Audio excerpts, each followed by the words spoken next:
Grazie a tutti, grazie di essere qui.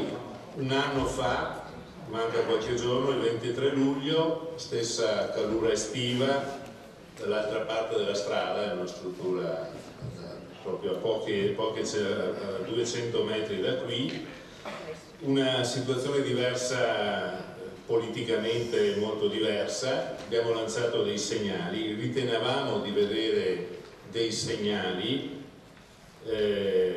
che molti definivano ancora fantasie, ma che a nostro avviso erano i segnali chiari di capolinea di una stagione politica fallimentare. E la conclamata incapacità di un sistema avvitato su se stesso, incapace ormai di offrire qualunque risposta credibile alle esigenze del Paese, l'imminente crollo di una coalizione di governo che non è mai stata così ampia in termini di voti parlamentari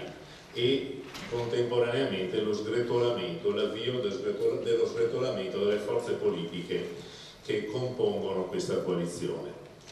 E a nostro giudizio, dicevamo allora, lanciando il manifesto, la necessità di abbandonare tatticismi, riposizionamenti per lanciare con senso di visione, con energia, con determinazione,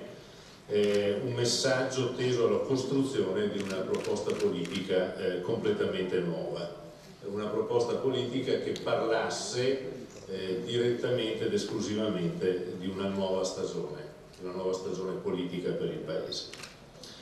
Era ovviamente la consapevolezza che il problema, nonostante quello che dicevano molti, non era né la forma né la formula, il problema non era neanche l'uomo o la donna nel senso del leader, ma il problema era una classe politica che fosse finalmente capace di aprire, dopo 16 anni di fallimenti, la stagione delle riforme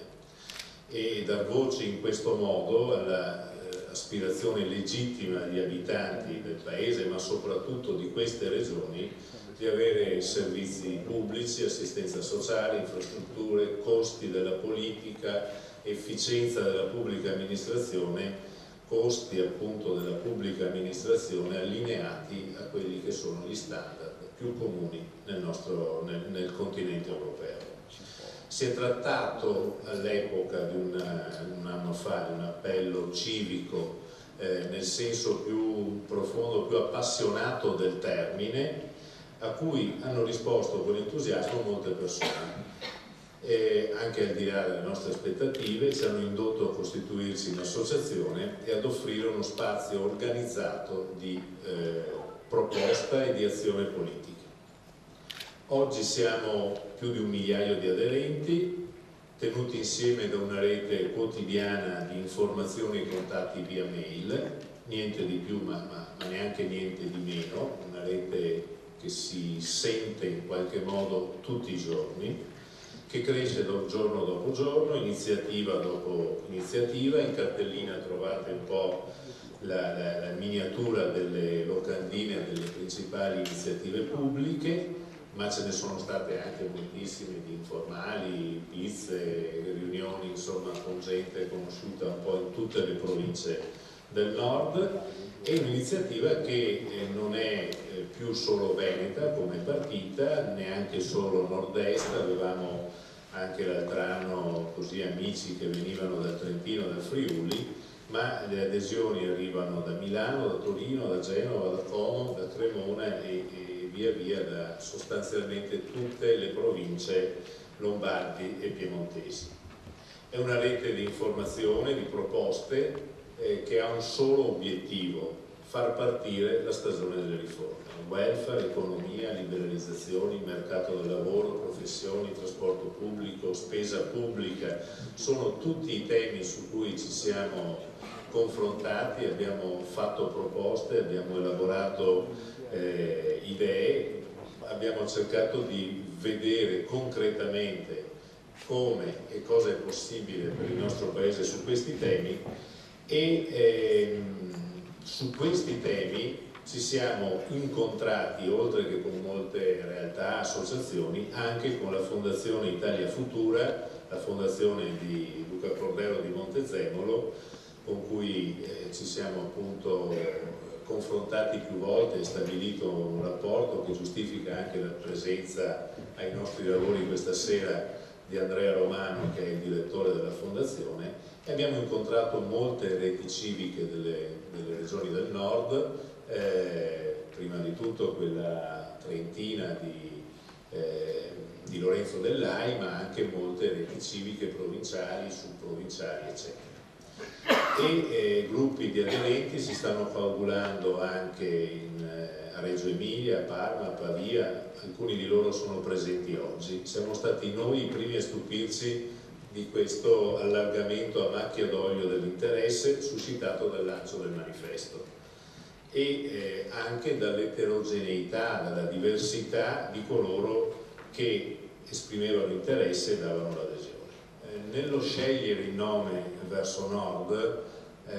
abbiamo proprio valutato questo, una direzione, un modello, un riferimento che ha a che fare con le ricette che servono per rimettere in sesto il Paese. Credo che non sia un nord contrapposto a nessuno, ma sia chiaro che le analisi che leggiamo, in modo particolare mi riferisco per esempio alle cose che spesso dice e scrive Beppi Bortolussi, ma anche Luca Ricolfi, sulla situazione economica del Paese, sulla situazione del fisco e di come pesa il fisco nel Paese, sul costo della pubblica amministrazione e sui risultati e sull'efficienza della pubblica amministrazione del nostro Paese, abbiamo il dovere di indicare una direzione, e la direzione appunto è quella del nord. Gianluca Susta poi vi parlerà anche di alcune iniziative che trovate in cartellina. Sono iniziative politiche,